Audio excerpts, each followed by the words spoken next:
Hello, good evening. जो लोग भी क्लास लेना चाहते हैं जल्दी आ जाइए।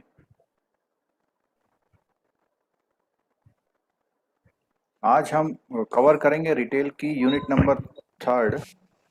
और ये जो थर्ड, सॉरी सेकंड करेंगे पहले। सेकंड यूनिट आप देखिए बहुत छोटी सी है, लेकिन उसी के बाद हम कंटिन्यू कर देंगे यूनिट नंबर थर्ड। और इस तरह से हमारा जो ये रिटेल को कवर करने का जो सिलसिला है, जो कंटिन्यूटी है, वो कंटिन्यू रहेगी। और बाय द एग्ज़ाम हम लोग काफ़ी कुछ इतना कर पाएंगे।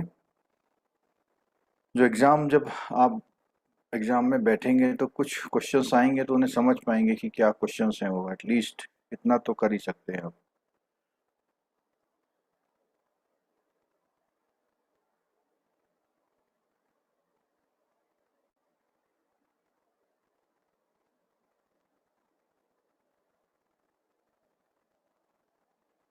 चलिए, जो लोग जिनको टाइम मिल चुका था और वो टाइम मिल चुका था और टाइम के अकॉर्डिंग आ गए हैं, तो उनके लिए हम लोग क्लास शुरू कर दें। बाकी जो लोग जब भी आना चाहें तब आ सकते हैं, उनके लिए कोई रेस्ट्रिक्शंस नहीं है। और फ़ायदा इसका तभी है जब आप कंटिन्यूटी में इसको रखते हैं। ठीक है, तो चलो शुरू करते हैं टॉपिक।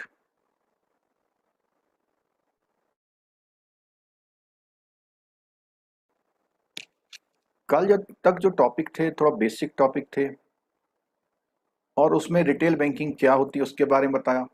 एडिशन उसके जो स्ट्रेटजीज क्या हैं, कौन कौन सी करेक्टरिस्टिक्स हैं, क्या क्या चैलेंजेज हैं, क्या क्या उसके एडवांटेज हैं, थोड़े बहुत डिसएडवांटेज हैं। उसमें सारे पॉइंट्स हम लोगों ने कवर किए थे। तो मैंने ये भी बोला था उसमें 1 2 या 3 मार्क्स के क्वेश्चंस उसमें भी आ सकते हैं। जब क्वेश्चंस आता है तब आपको लगता है क्वेश्चंस कहाँ से आ गया। तो अब ऐसा ना लगे, तो उसके लिए आगे शुरू करते हैं unit number 2। Retail banking role within the bank operation. Bank operation में रिटेल बैंकिंग का क्या यूज है, क्या रोल है। ठीक है, तो सबसे पहली बात इसमें दी हुई है इंट्रोडक्शन में, banks follow different approaches for their retail banking activity. The role and importance of the retail banking across bank differ and different model are मतलब हर बैंक रिटेल बैंकिंग को अलग तरह से लेता है, और उसके जो अपने मॉडल्स होते हैं वो भी अलग तरह से इम्प्लीमेंट करता है। The models and process depend upon the importance attached in the retail banking space in their overall corporate business strategy and the business protection. Corporate जो बिजनेस है उसका, उसकी स्ट्रेटजी, जो ओवरऑल स्ट्रेटजी है, उसमें भी रिटेल बैंकिंग की strategy attached है, ये सेपरेट नहीं है। कॉर्पोरेट जो बैंकिंग स्ट्रेटजी है उसमें रिटेल बैंकिंग की स्ट्रेटजी जो है अटैच्ड होती है। और the business models for retail banking so interesting revelation across type of bank the model setup. अब ये जो है मॉडल की बात आती है, तो मॉडल के लिए बोलता है the main approaches are as follow. ये आपको एक क्वेश्चन दे सकता है इसमें कि रिटेल बैंकिंग के लिए। अब अगर मैं बात करूं, एक पहला लेवल है strategic business unit, departmental approach और इंटीग्रेटेड अप्रोच। कोई मुझे आप में से आंसर दे सकता है कि आपके बैंक में स्ट्रेटेजिक बिजनेस यूनिट होती है? कोई भी मुझे आंसर कर देगा। कोई भी मुझे आंसर करे कि आपके बैंक में स्ट्रेटेजिक बिजनेस यूनिट होते हैं और उसके बाकायदा एमडी होते हैं। किसी के बैंक में है?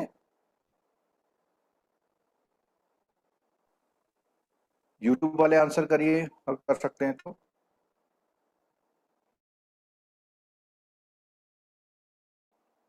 स्ट्रेटेजिक बिजनेस के हेड होते हैं आपके वहां पे, एसबीयू बोलते हैं उसको। हाँ बिल्कुल ठीक है।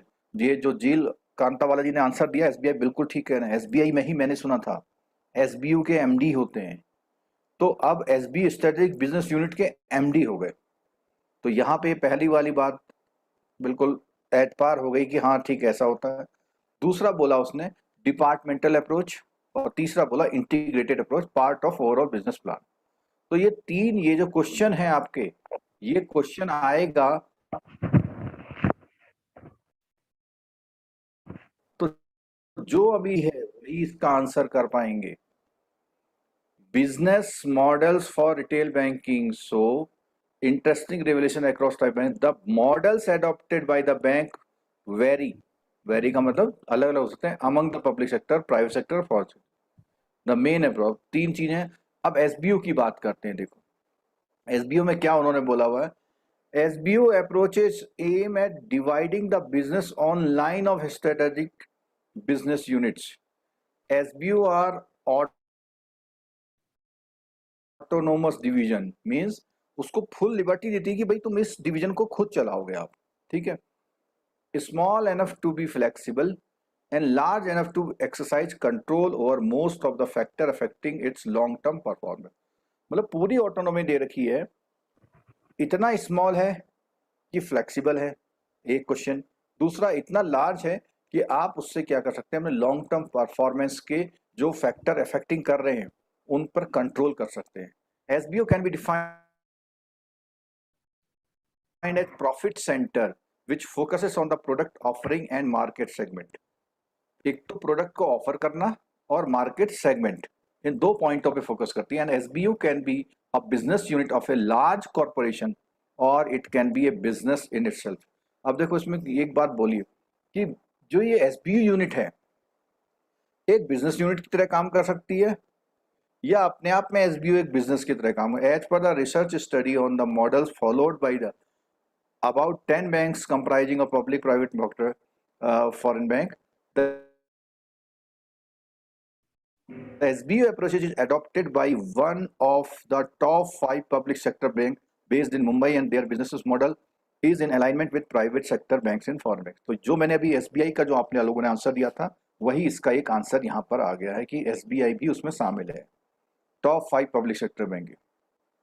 और बैंकों में आप लोगों ने पता नहीं किया नहीं किया, जब आप प्रमोशन की तैयारी करते हैं तो उसमें एक टॉपिक है ऑर्गेनाइजेशनल स्ट्रक्चर। जब आप प्रमोशन के पेपर देने जाते हैं तो ऑर्गेनाइजेशनल स्ट्रक्चर में पूरा हायरार्की डिफाइन होता है, किसकी क्या रिस्पॉन्सिबिलिटी है, उसका हेड कौन होता है और किसको रिपोर्टिंग करते हैं, ये सारी बातें उसमें देते हैं, ठीक है। In new generation private sector bank, the business model is very clear. They had set up strategic business unit to have clear focus and business objective। तो उन्होंने प्राइवेट बैंकों के लिए स्पेशली बोला हुआ है कि वो लोग अपना बिल्कुल क्लियर फोकस और बिजनेस ऑब्जेक्टिव के साथ एसबीओ करते हैं। In foreign banks also SBO is a business model followed with defined business focuses। The demarcation of SBO is more a management by objective process। अब देखो ये एचआर में एक वर्ड आया था, जब मैं इसको रीडिंग करा रहा था तो मैंने बताया था इसमें से एक क्वेश्चन आएगा और वो क्वेश्चन आया था। आप कर पाए या नहीं कर पाए वो डिफरेंट इश्यू है। अगर आप एमबीओ को समझ के गए थे तो यहां बोला उसने the demarcation as SBO is more a, तो जब हम एसबीओ को डिफाइन करेंगे तो वो एक मैनेजमेंट बाय ऑब्जेक्टिव प्रोसेस है, ठीक है, उससे भी कहीं आगे है। wherein the business model is dealt as a modular strategy for achieving targeted profile with a provision to knock down this module if the retail plan are not translated as per objectives। तो इसमें बोला हुआ इसमें कुछ और provision भी किए हुए, मॉड्यूलर स्ट्रेटेजी की गई है इस बिजनेस मॉडल में। तो ये पहला हो गया एसबीओ अप्रोच। दूसरा हुआ डिपार्टमेंटल। तो डिपार्टमेंटल का मतलब उतना बड़ा वो नहीं बना के थोड़ा एक डिपार्टमेंट बना दिया, रिटेल बैंकिंग डिपार्टमेंट, ठीक है। Rather than dividing a strategic and business lines, an organization can also be divided by on the basis of function various team performs। The departmental approach is a specified functional approach within an organization। तो ये जो SBU है उसको autonomous बना दिया है। Departmental approach में उसको विद इन ऑर्गेनाइजेशन एक डिपार्टमेंट या एक सेक्शन की तरह इसको काम किया गया है। This approach strategies segregated the functions of the organization into department such as accounting, marketing, finance, planning. तो दो चीजें यहाँ पर आपको पता लग गई कि जितने बिजनेस मॉडल होते हैं या तो एसबीयू मॉडल पे बेस पे काम करते हैं या डिपार्टमेंटल। अब एसबीयू पे अगर हमने ऑटोनॉमी दे रखी है तो एसबीयू के अंदर अपना उनका मार्केटिंग और प्लानिंग डिपार्टमेंट होगा, और अगर आपने एसबीयू नहीं बनाया है तो एज ए होल ऑर्गेनाइजेशन में अकाउंटिंग, मार्केटिंग, फाइनेंस और प्लानिंग डिपार्टमेंट होगा। Generally, every department has its manager and chain of command. Public sector banks in India generally have adopted a departmental approach. तो यहाँ पे इसमें पॉइंट बिल्कुल clear लिख दिया है कि डिपार्टमेंटल अप्रोच पर है public sector bank. As their retail banking business model, it indicate that the approach is more general one with retail banking. तो एक डिपार्टमेंटल अप्रोच बहुत ट्रेडिशनल अप्रोच है, जबकि हमने बताया था कुछ bank, most of the public sector bank departmental approach में, लेकिन कुछ बैंक एसबीयू पर है। और आप लोग और सोच के बताइए किसी और के बैंक में भी एसबीयू सिस्टम चलता है तो। Public sector bank in India generally have adopted departmental approach in their retail banking business model. In old generation private sector bank approach is more conservative. The business model for retail banking is built as a part of the overall business plan, not done as a separate departmental activity, leave alone SBU. तीसरी आ गई integrated. तो integrated जैसे नाम है, तो integrated में क्या होगा, मतलब mix strategy. The integrated is usually adopted by smaller businessmen. It combines all socio-economic aspects and adopt a cohesive approach to tackle problem of the business. मिली-जुली, कभी इससे काम चला लिया, कभी इससे काम चला।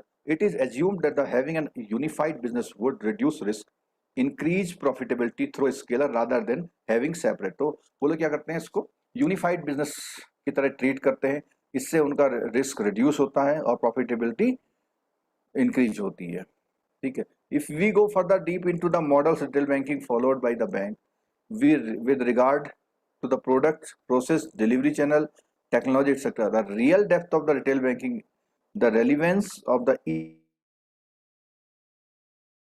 each element is efficiency for the efficiency of the total model, and the interdependency of these elements for the success of the model are revealed.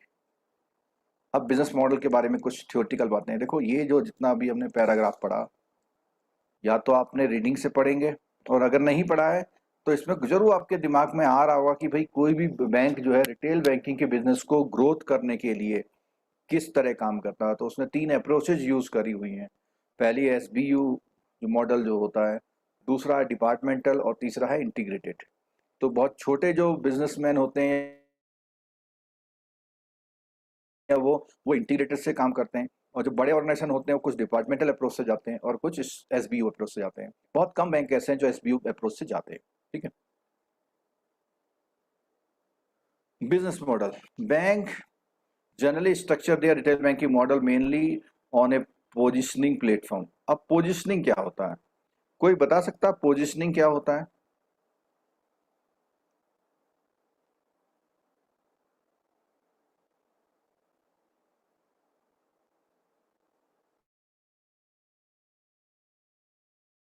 Positioning होता है अपने प्रोडक्ट को एक मार्केट में इंट्रोड्यूस करके उसकी आइडेंटिफिकेशन, उसकी एक रिकॉग्निशन, उसकी एक पहचान बनाओ, उसको एक ब्रांड के रूप में डेवलप करना। तो जैसे मैं बात करूं, स्टेट बैंक के आईटी प्रोडक्ट की बात करूं, तो आपने सुना होगा योनो। योनो जब आया था तो एकदम से लोगों को नहीं पता लगा, तो उस प्रोडक्ट को, योनो को इंट्रोड्यूस करना इज पोजिशनिंग। एग्जिस्टिंग मार्केट में किसी नए प्रोडक्ट को लाना, उसको पोजिशनिंग बोलते हैं। ठीक है। In case of strategies are based on the positioning objective and vary from bank to bank depending on the importance attached to the business model. In case of old generation private bank, the positioning platform is very clear. It is based on the overall business plan and in line with their size and scale. The new generation private bank have clear vision about their positioning platform. तो यहाँ पे importance दे रहा positioning को, क्योंकि नए private sector bank हैं तो उनको क्या है, अपने प्रोडक्ट को इंट्रोड्यूस करना, लोगों तक पहुंचाना है उसको। तो उस कंडीशन में आप मान लीजिए कि वो पोजिशनिंग का सही इस्तेमाल करते हैं. They want to be in the top slot across all class bank and justifiably so. The technology strategy, customer and business initiative and aggressive positioning, ये बार बार देखो पोजिशनिंग को इंडिकेट कर रहा है. The advantage is these banks enjoy to achieve the desired objective. Even recent entrants in private sector side have clear positioning strategy about whereby they want to be going forward in the next. तो क्या होला, जहां वो जाना चाहते हैं, पहुंचना चाहते हैं, उस पर चल पड़ते हैं गोइंग फॉरवर्ड, और 2-3 ईयर में and put suitable action plan to achieve their, और अपने ऑब्जेक्टिव को अचीव करने के लिए अपना प्रॉपर प्लान वो करते हैं. ठीक है, ये जो हम पढ़ रहे हैं ये आपके नॉर्मल बैंकिंग से बिल्कुल अलग है. थोड़ा सा कंसंट्रेट होके सुनिएगा, डेफिनेटली आपको बेनिफिट करेगा 25 तारीख में जब आप एग्जाम देने जाएंगे. तो अगर आप अच्छे रीडर हैं, मैं बार बार रिक्वेस्ट करता हूं, अगर आप अच्छे रीडर हैं तो आप इस टॉपिक को अकेले भी पढ़ सकते हैं, और अगर आप थोड़ा सा भी अकेले नहीं पढ़ पाते हैं तो आपको साथ में पढ़ लेना चाहिए. Foreign banks have generally do not go positioning objective. अब देखो एक पॉइंट आ गया है, but purely on business objective. उनका बिजनेस ऑब्जेक्टिव क्या, उस पर ध्यान देते हैं, पोजिशनिंग ऑब्जेक्टिव पे ध्यान नहीं देते हैं. They go by customer, business and profit target. किस कस्टमर को टारगेट करना है, कौन सा बिजनेस टारगेट करना है, और प्रॉफिट क्या टारगेट करना है. They take a call on business model itself और one segment of the overall model. If the same is not profitable, either exit the retail banking segment itself or exit a particular business line within the model. तो दोनों बातें बोली उसने, या तो वो retail segment से बाहर हो जाएंगे या पर्टिकुलर बिजनेस लाइन से बाहर हो जाएंगे अगर उनको प्रॉफिटेबल नहीं लगता है. और इसके बारे में एक बहुत सिंपल सा आज करंट एग्जांपल कोई बता सकते हो? कोई बता सकता है करंट एग्जांपल एग्जिट मॉडल पे?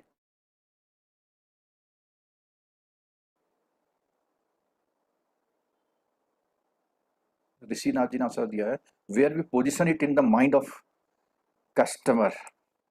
मतलब कस्टमर आपके प्रोडक्ट को आइडेंटिफाई कर ले, आपके माइंड, कस्टमर के माइंड में आपका प्रोडक्ट आ जाए. मुझे आंसर दीजिए जो मैंने क्वेश्चन पूछा हुआ आपसे. ये जो बिजनेस ऑब्जेक्टिव वाली बात थी उसमें एग्जिट में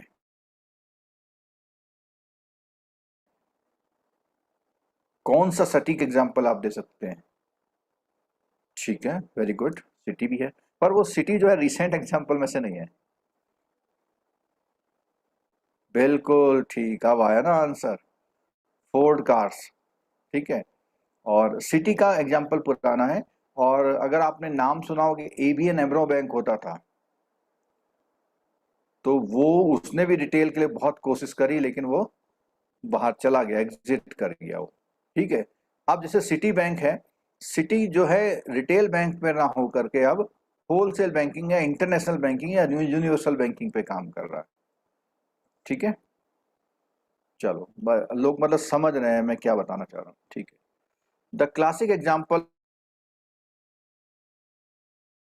is BNP Paribas, which is entered in the retail banking space very aggressively during the late 90s. कोई बता सकता है BNP Paribas बैंक कौन सी कंट्री से रिलेटेड है? ये पता है दुनिया का सबसे बड़ा फाइनेंशियल ग्रुप है. और जब सबसे बड़े बैंक की बात आती है तो HSBC का नाम आता है, लेकिन सबसे बड़े फाइनेंशियल ग्रुप की बात आती है तो ये BNP Paribas जो ग्रुप है वो है. With a full-fledged brand building exercise, but quit the space after they found that it was not a profitable segment for them with the business they generated. Likewise, American Express Bank came out with the credit card business. On the positive side, through मैंने देखो ABN AMRO का example दिया, was a late entrant in the retail banking space with their entry in the mid 1995. Still, they have a clear positioning focus for building up the retail banking franchises. ABN AMRO Bank was a late entrant in the credit card space also, but they had built up with a card base aggressively and posed a threat to other, लेकिन इसमें वो story नहीं लिखी जो शायद इनको मालूम नहीं है। एबीएन अमरोपी जो है अब क्विट कर गया है।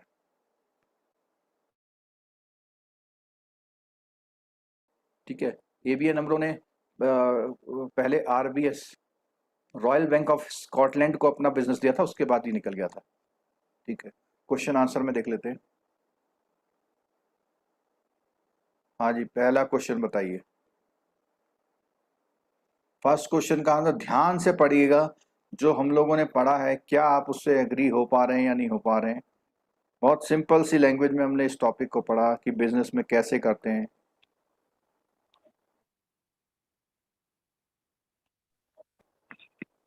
ऑल बोलिए, द पहला क्वेश्चन है डी है sir, any of the above. Banking.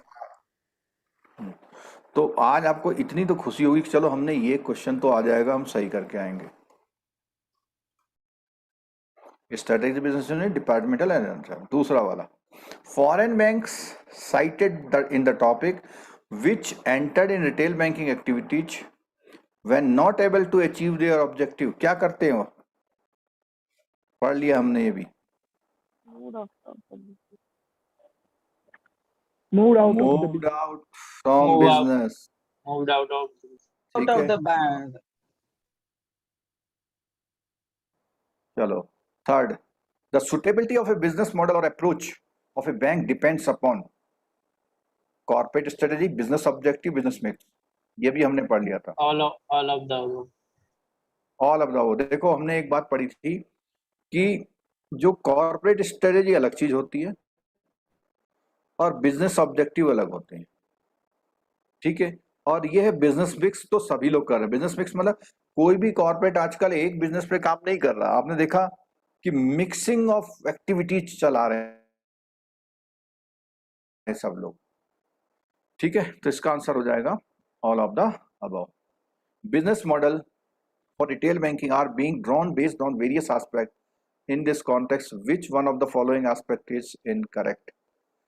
Product, capacity, delivery channel, technology। Capacity. कौन कौन से एस्पेक्ट पे बेस्ड है?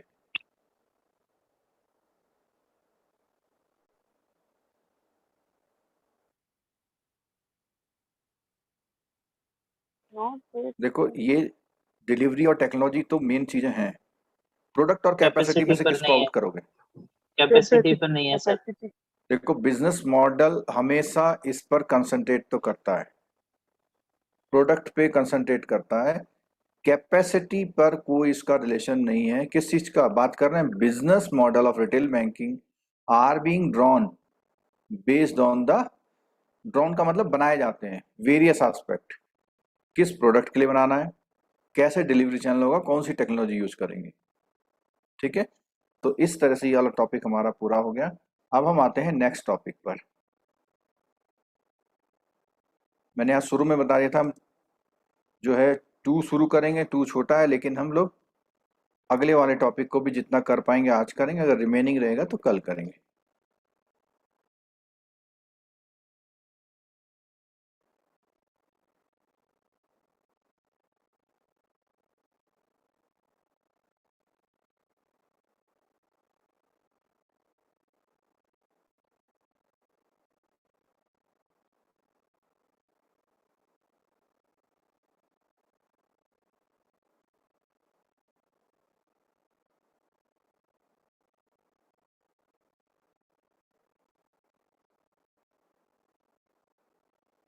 आपको स्क्रीन दिख रहा है? Yes, sir.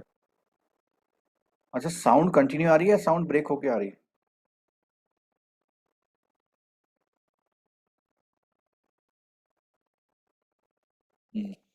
मेरा एक क्वेश्चन लास्ट क्लास का था, वो जूम पे आंसर आया था, मैं देख नहीं पाया था। बीएनपी परिबास बैंक दुनिया का सबसे बड़ा फाइनेंशियल ग्रुप है और ये फ्रांस का है। ठीक है, और इसी के साथ एक इन्हीं की सब्सिडरी है कार्डिफ एसए। जो कार्डिफ एसए है उसके साथ एसबीआई की लाइफ इंश्योरेंस का टाई अप था, अभी पता नहीं किसके साथ है या नहीं है। ठीक है, तो अब आया हमारा unit number 3, applicability of retail banking concepts and distinction between retail and corporate wholesale banking. तो यहाँ तो आया आपका क्या दोनों में गैप है, फर्क है या डिस्टिंक्शन है, और यहाँ पर है कि रिटेल बैंकिंग कॉन्सेप्ट की applicability.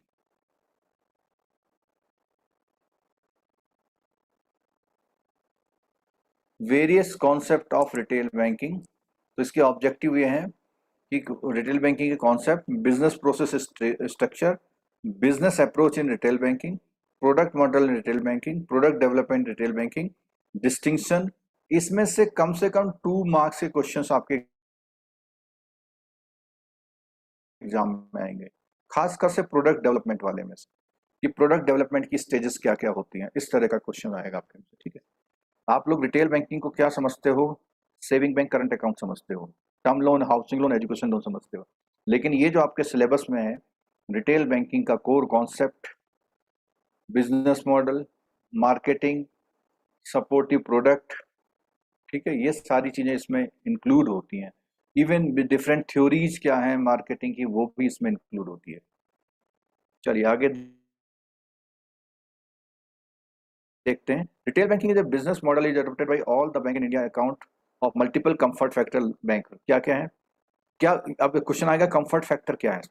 Acquisition of huge customer base, multiple product offering, better pricing and profitability. ये 4 फैक्टर हैं इसके। कंफर्ट फैक्टर, क्यों लोग बैंक रिटेल बैंकिंग में रहता है? The scope of cross selling and upselling, financial and beyond financial product for increase per customer revenue, and of course better risk proposition etcetera. तो ये सारी चीजें इसके बेनिफिट हैं कि रिटेल बैंकिंग में क्यों। और क्रॉस सेलिंग और अप सेलिंग, हल्का सा एग्जांपल देता हूं, कई बार आप इसमें भी कंफ्यूज होते हैं। अगर एक फ्रूट सेलर है, फ्रूट सेलर में आप फ्रूट लेने जाते हैं, ठीक है, वो आपको एक सिम कार्ड भी भेज देता है। ये किसका एग्जाम्पल है? ये किसका क्रॉस एग्जाम्पल सेलिंग, है? क्रॉस सेलिंग क्रॉस का या अप सेलिंग का? Cross selling. क्रॉस सेलिंग का। और अगर आप 1 kg एप्पल लेने जाते हैं, वो आपको 5 kg एप्पल देता है, कहता है सर ले जाओ, आजकल बहुत सस्ता हो रहा है, कल महंगा हो जाएगा। ठीक है, जैसे आप लोग कार लेने आता है तो 2 लाख का कार लोन लेने आता है, वो सोचता है बाकी मैं एफडी में रखूंगा, तो आप वो बाकी में जो है लोन नहीं लूंगा, तो आप क्या करते हैं, उसे एफडी से यूज करूंगा, तो वो क्या करते हैं, आप उसे नहीं, 90% तक फाइनेंस हो जाएगा, या आप अपना पैसा अपने पास रखिए। तो ये क्या है? अपसेलिंग।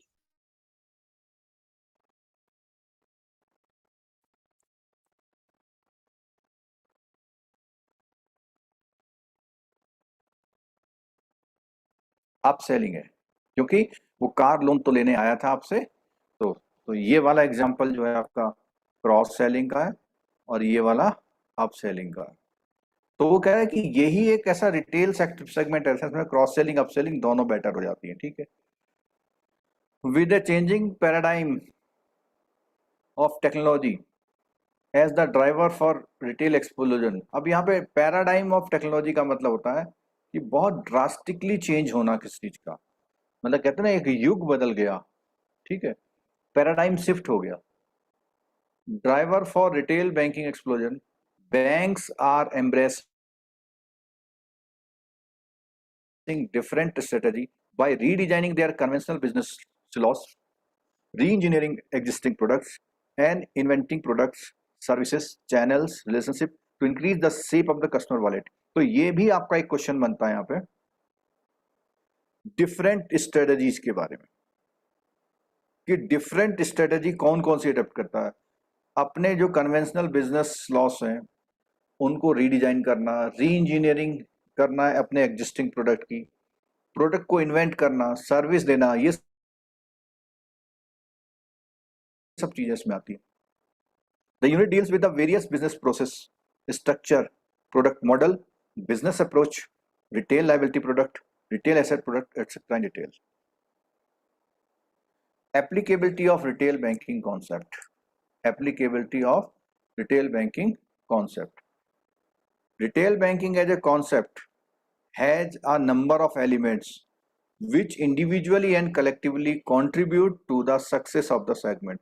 तो अब ये बोल रहा है कि ये रिटेल बैंकिंग कॉन्सेप्ट जो उसकी एप्लीकेबिलिटी क्या है. It spans across implementation model, business process structure, product and process model. Let us have a look to अब एप्लीकेबिलिटी की बात आ रही है यहाँ पे, कौन कौन सी जगह में एप्लीकेबिलिटी है. तो यहाँ पे बात करता है implementation model. Bank adapt different models for implementing their retail business banking initiatives. The most common strategy are end-to-end outsourcing, predominant outsourcing, partial outsourcing, in-house outsourcing. ये मैंने लिख दिया, आपके एग्जाम में 1 क्वेश्चन आ रहा है. कितने तरह की आउटसोर्सिंग है? End to end outsourcing, predominant outsourcing, partial outsourcing and in house outsourcing. ठीक है, इन हाउस सोर्सिंग है, इन हाउस आउटसोर्सिंग है. ठीक है, क्लियर हो गया.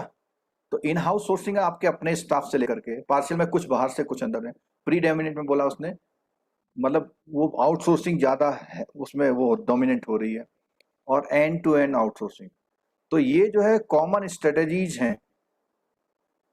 The implementation model depend on the product range, process requirement, technology preparedness, delivery capabilities including human resources and regulatory. अब यहाँ पे इसने बोला कि ये जो आपका इम्प्लीमेंटेशन मॉडल है, इम्प्लीमेंटेशन मॉडल के लिए इतने पॉइंट्स हैं: product range, process requirement, technology, delivery capability including human resources. है, इन सब चीज़ों पे डिपेंड करता है. Most of the PSB use only in house. तो हमारे इंडिया में जो है जो पब्लिक सेक्टर बैंक है इस पे वो करते हैं, लेकिन अब काफ़ी काम आप लोग आउटसोर्स कर रहे हैं.